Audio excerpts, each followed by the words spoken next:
At the light, turn right onto Harrison Street. Then at the next light, you'll use the right 2 lanes to take the I-80 East ramp to Bay Bridge, Oakland.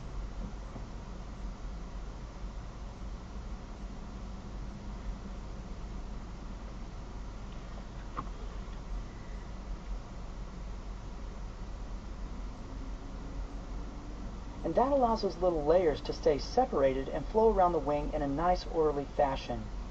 But as we increase the angle of attack on our wing, once again this increases our lift because that air on top of the wing has a further distance to travel, and that creates less air pressure up there. But if we start increasing our angle of attack too much, that air doesn't want to flow around the upper surface of the wing anymore.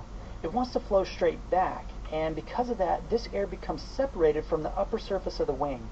This is what we call boundary layer separation, and as you can see from my pitiful little drawing here, the air on the back side of this wing is no longer flowing in a nice orderly fashion. It's kind of just doing its own little thing back there, and it's just making a huge mess.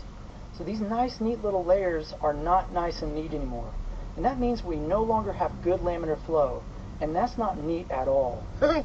How neat is that? Now, even at these high angles of attack where we've got all this turbulence back here, our wings can still produce some lift even though we don't have good laminar flow. And as long as the lift that our wing is producing is greater than or equal to the weight of our aircraft, we can just sit here and chill at these high angles of attack.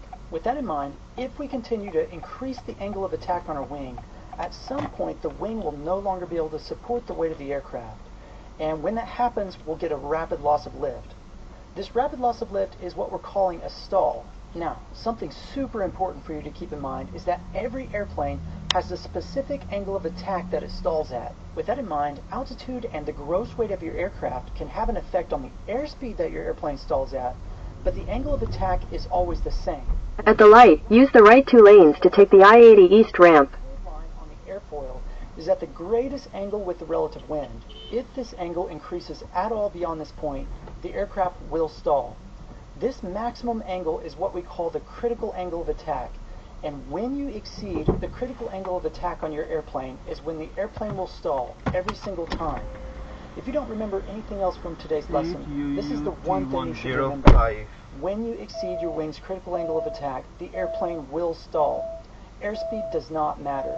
Now, here's